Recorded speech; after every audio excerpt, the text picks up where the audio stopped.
Hello everybody. Today we are going to talk about recurrent neural network. In real world, a vast amount of data falls under time series category where there is a sequence in play. For example, as we are speaking, words are coming one after another with a timestamp. So every time step there is a word and that is forming a entire sentence. Look at the video. They comes frame by frame.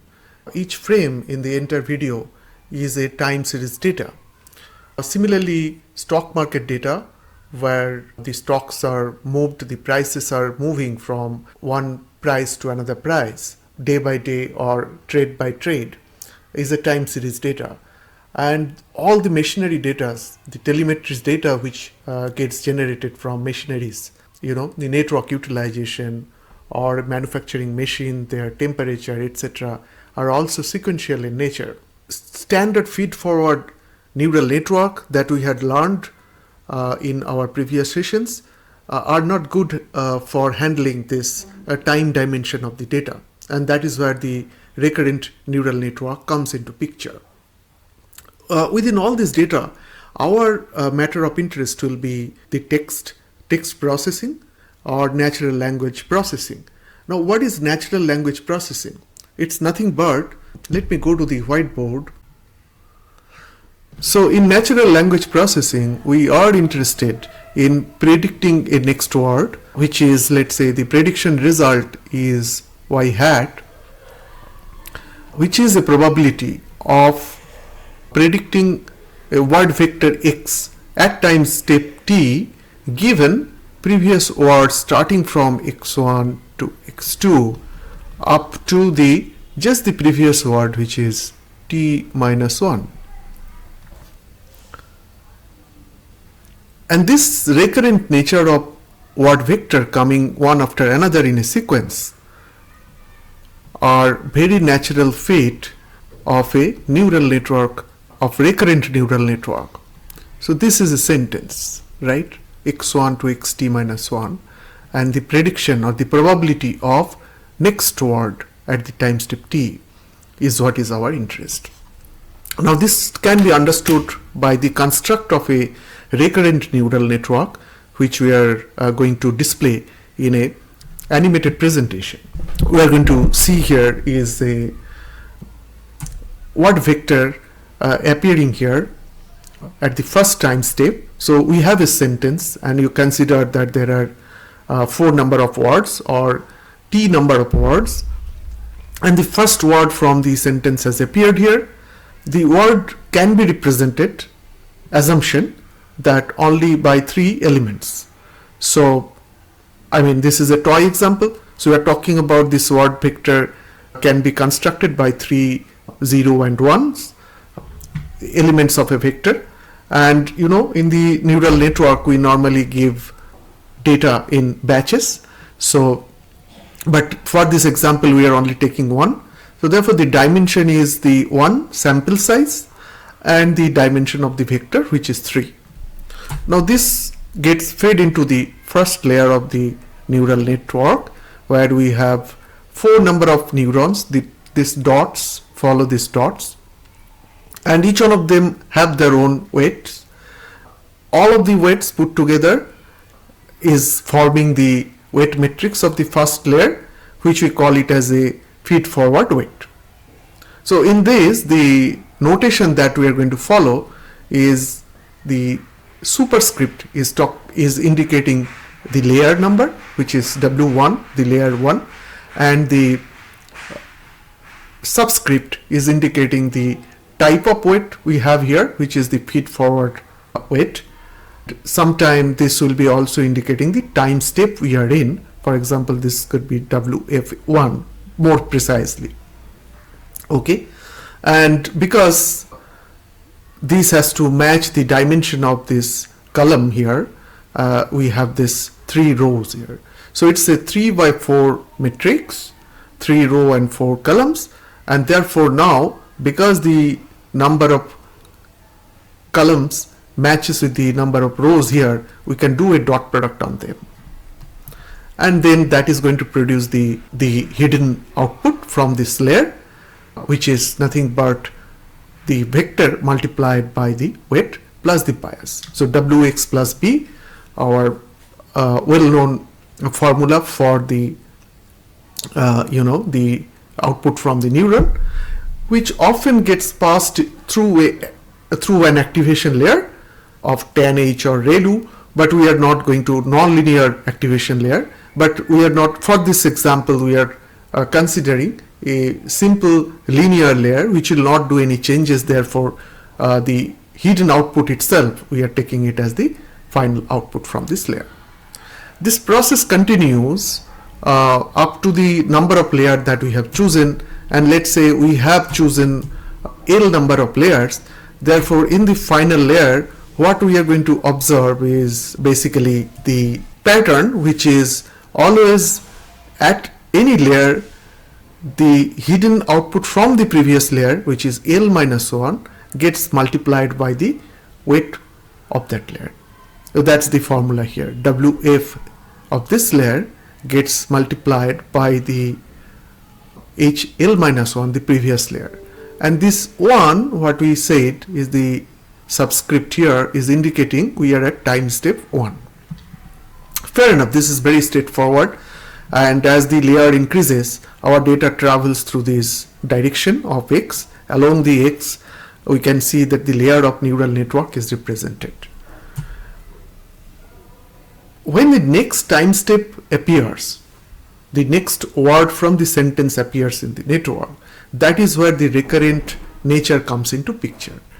First of all, you can see that this projecting this time step along the y-axis, while the data normally in the neural network travels through this layer of propagate through this neural network in a feed-forward network. When you are coming to recurrent neural network, we are talking about another dimension, which is along the y-axis. Okay, and then very naturally, this input will also get multiplied by the feed-forward network, producing the standard Wx plus B. But here, time step is 2. Therefore, the hidden output has a subscript of 2 here. X is 2. Follow this rule. Fine. Now, what happened to this weight, the weight of the previous layer? So, in order to accommodate that, the time step 2 at this layer will also have a recurrent weight. It's an additional weight which will be there, and then this hidden weight from the layer 1 will get passed through this weight, producing a summation of the summation of two components.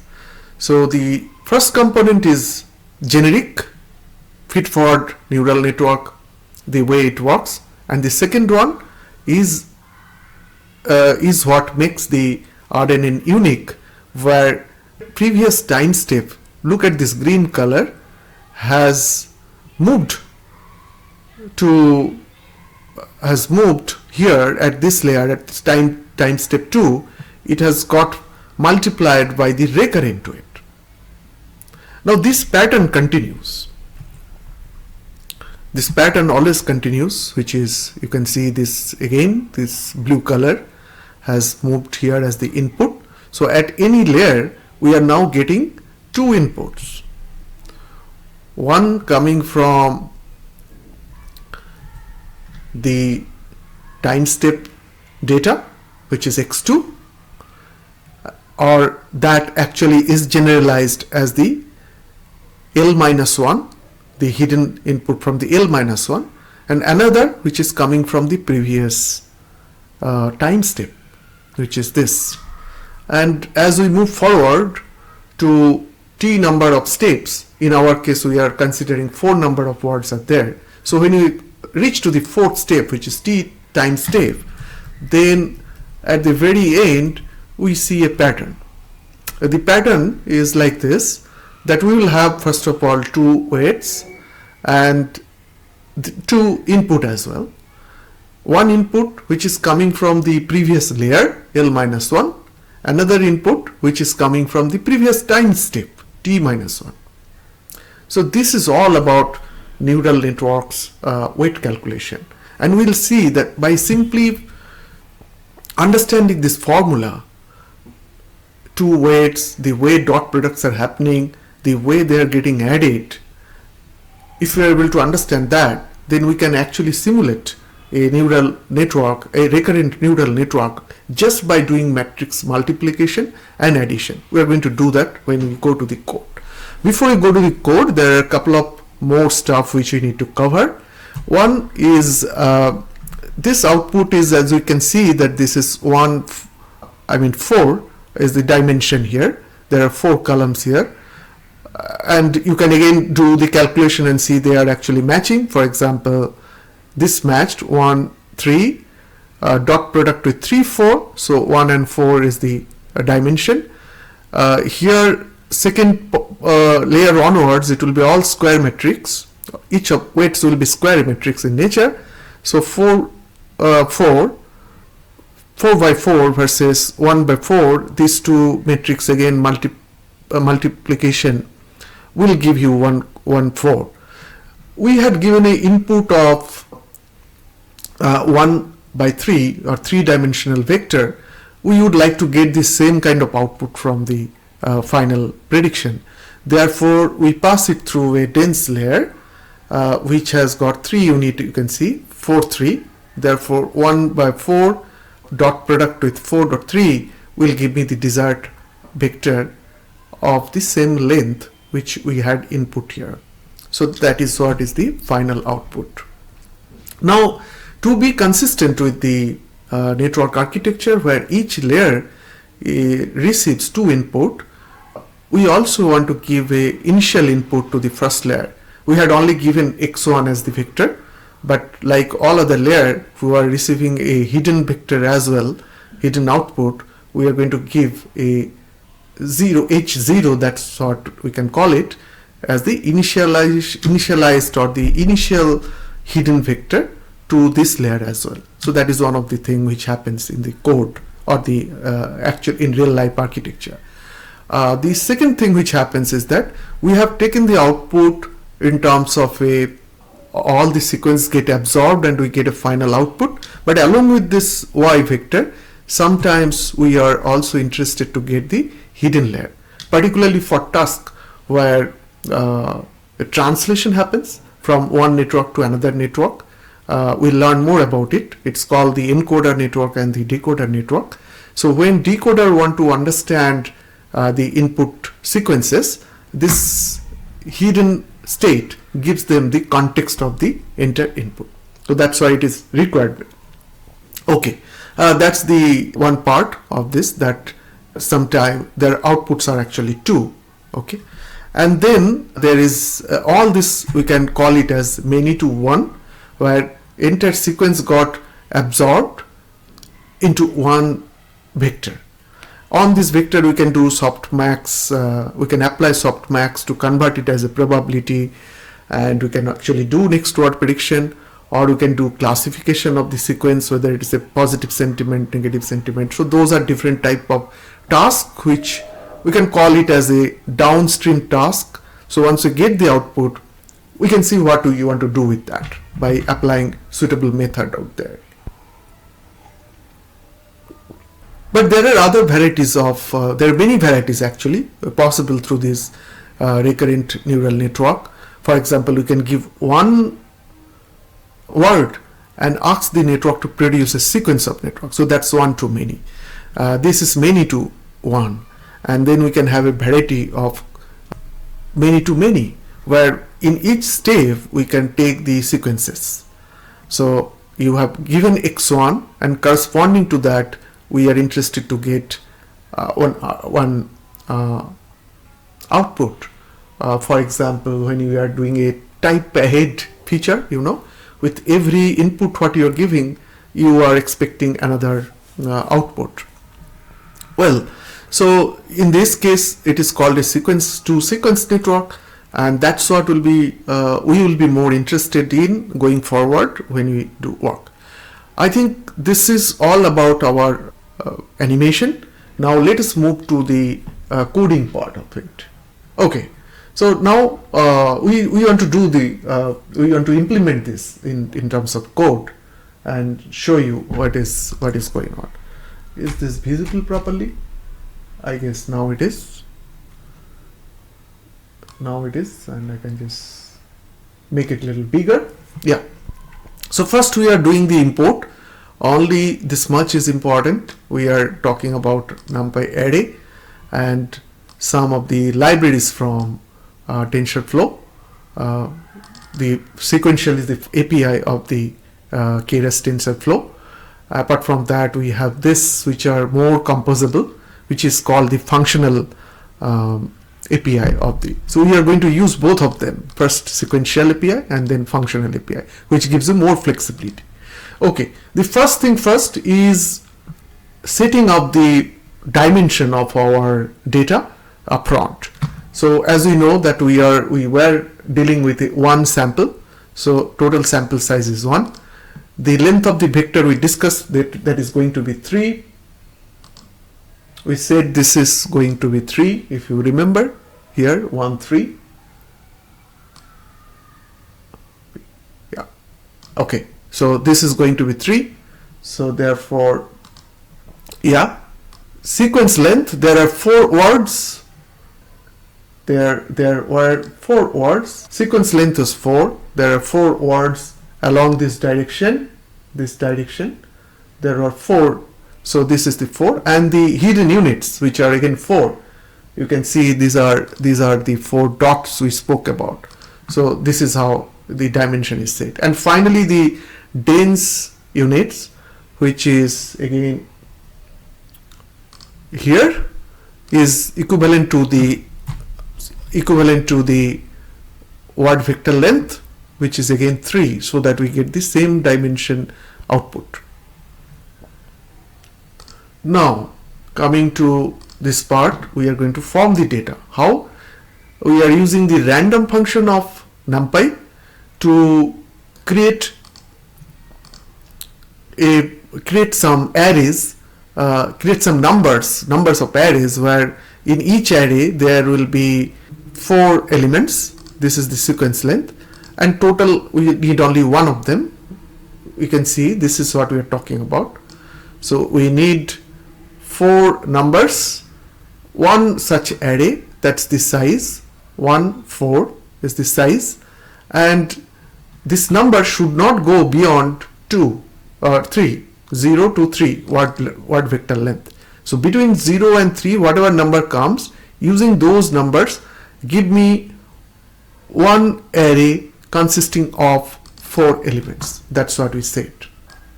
Now in the next stage, we are saying this number to be converted as a vector like this. So what we are doing here is one hot encoding of the 2 number. So 2 means 0 1 2, the last should be 1, last index should be 1. Or if you are trying to get 1, then the middle index should be 1. Okay, likewise this is converted into 4 number of vectors. So this 2 is now 0 0 1 1 is now 0 1 0, and these 4s are represented as 4 word vector, as if they are a sentence, and these are my word vectors within that. Great. Next thing we are doing is building the the RNN, recurrent neural network, using Keras library. The way to do it is simple RNN, and this is the module that they provide, and here you mention what is the number of hidden unit you want to give, what is the input shape, which you all have previously defined here, correct? And then activation, as we said that we want to keep the activation as simple, activation should be linear, so that we don't make any change in the data that we are getting. I mean, it's not important right now. And then finally pass it through a dense layer, and again using the dense units. So that's what all we specify here, and then create the RNN. Once it is created, our time has come to inspect the weight for them and see it is matching with our animated presentation, right? So you can get the weights just like this, and then it will return all the weights, but they are also indexed. So therefore the first one will be 0, and then since we have the 4 recurrent layers, and finally one is the dense layer, we will be having this 5 index values 0 to 4, and the first one will be the feed forward, second one will be the the recurrent, and the third one will be the bias, then the last two will be the dense weight and the biases. As we had expected, the first one will be 3 by 4. We remember that from the PPT that this was 3 by 4. You follow this? This is 3 by 4. Now here also it is matching like that. Similarly, the hidden recurrent weights were all 4 cross 4. We said that it has to be square matrix, that is matching. The bias has to be 4 because it has to get added with the hidden output, right?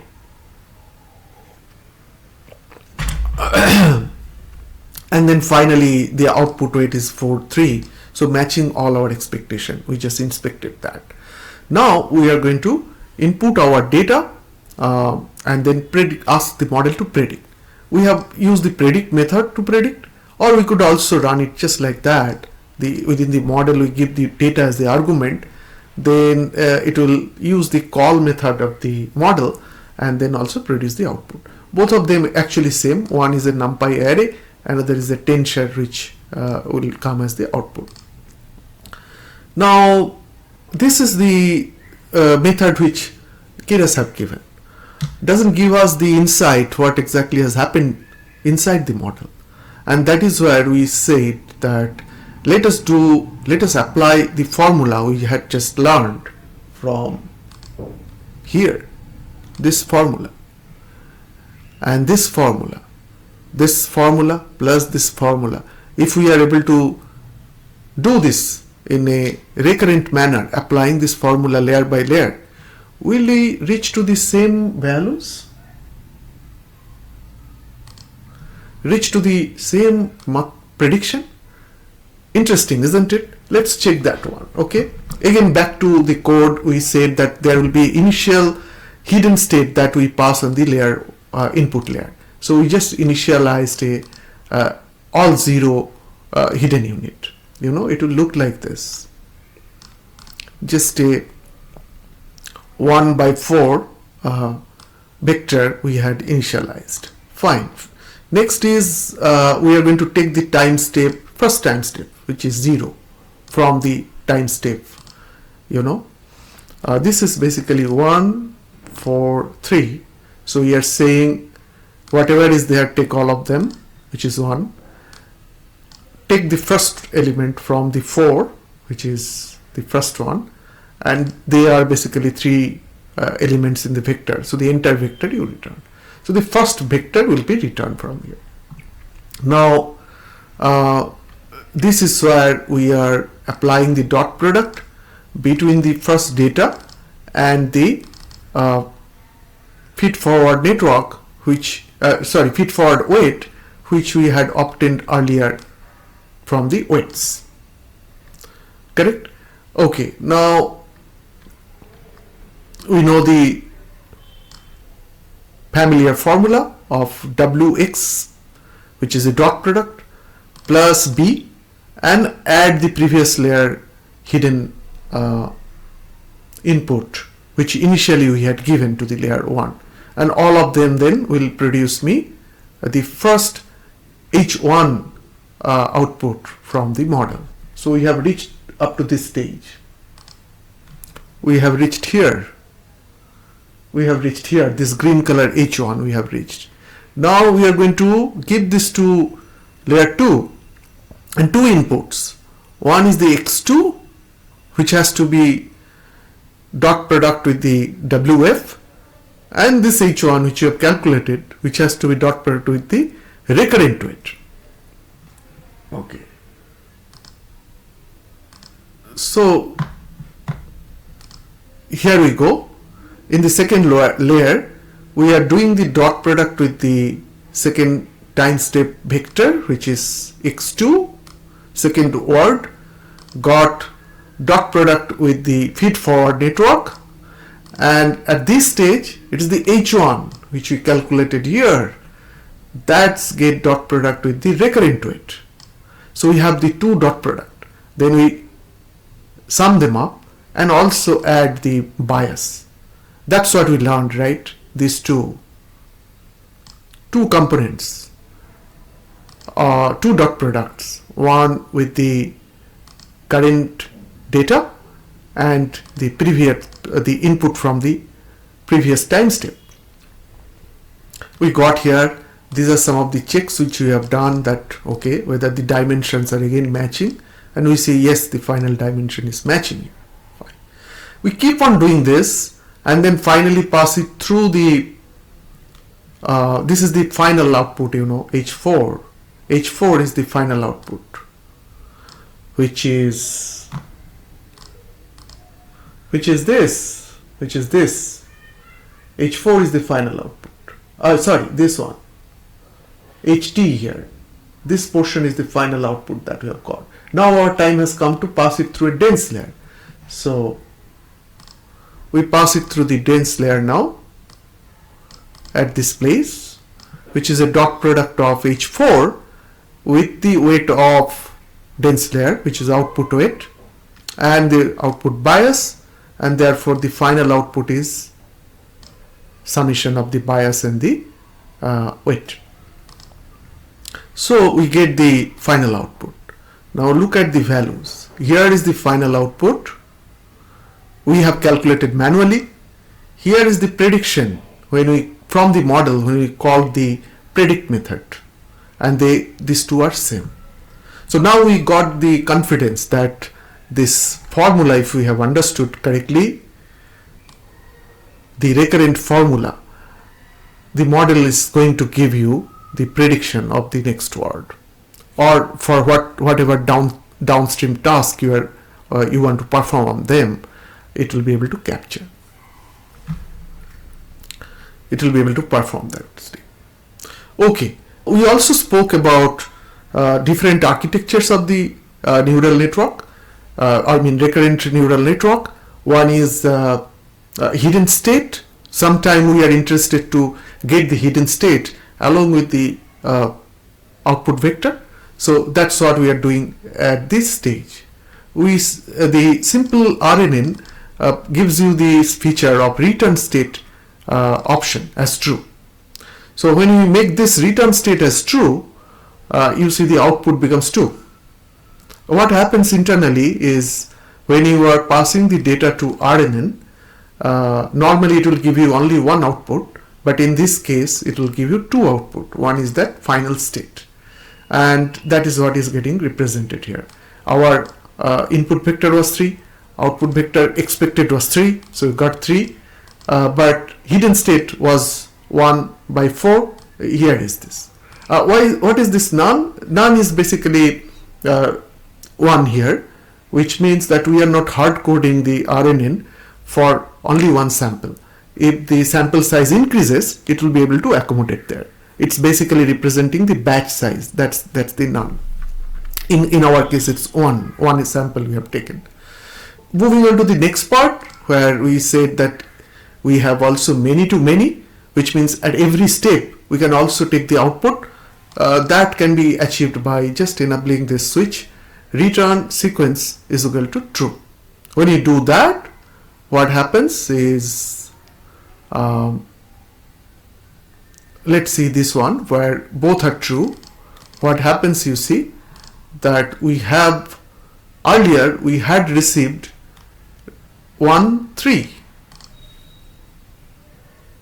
okay, which is one vector we have got, each one of them having 3, the vector is having 3 elements within that, or a R3 is the dimension of this. Whereas you see in this case, when return sequence was enabled, we received 4 of them. So for each sequence we have got one three-dimensional vector. 1, 4, 3. So the entire sequence I've got. We have fed in 1, 4, 3, 4 words. We have got 4 words output. Okay, and this is again coming for the hidden state, because in this case we have also made return sequence also true. So therefore it has got 4. With this, this session ends. Our objective was to first understand how the sequential nature of data fits very naturally into recurrent neural network.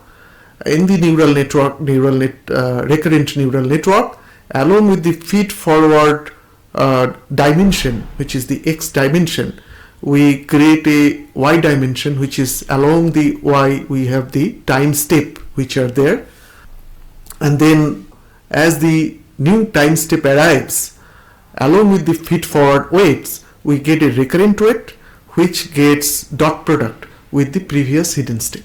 And finally the formula comes like the hidden state from the final output becomes the function of two components. One is the hidden state coming from the previous layer, like the feed forward network works, and the second one which comes from the previous time step. And then finally output can be controlled, whether we want the final output or we want the output at each time step, by controlling two parameters. One is called the return state, which gives the hidden state also along with the output, the final one of course, and the return sequences, which gives you the prediction or the output value at each time step. Okay, now although the pictorial representation has a y and x axis as if the entire network is getting replicated, in reality it doesn't happen that way. It's one single network where the output gets fed into the input as the time step increases. So we end the session here, and in the next session we are going to talk about encoder decoder architecture, how the sequence to sequence network can be used for machine translation, and in that what is the problem, and by solving the problem how we have gradually progressed from this era to the era of attention. See you there then.